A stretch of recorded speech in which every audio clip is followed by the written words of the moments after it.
morning, students. In class 3 we have already learnt about birds, their special features and nesting habits, but in this class we will learn about their feeding habits. Birds, like other living beings, need food, but they do not have teeth to eat their food. They use their beaks and claws to catch and eat food.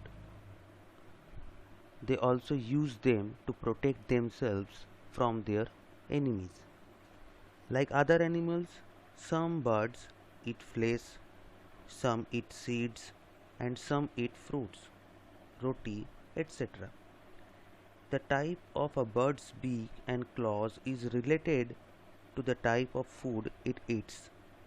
So let us learn more about the beaks and claws of a bird. Do you know what is preening? It means to clean the feathers and set them right.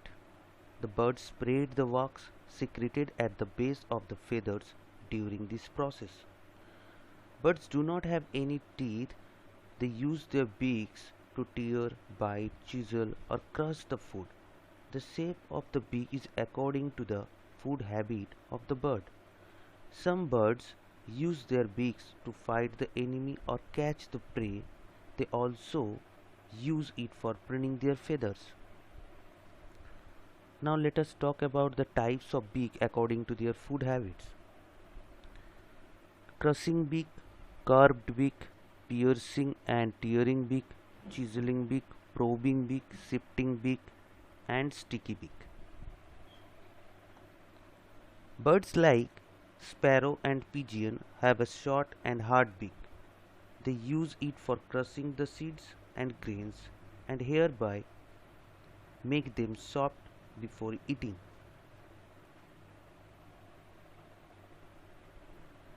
Birds like parrot have a curved beak and it helps them in cracking nuts and fruits.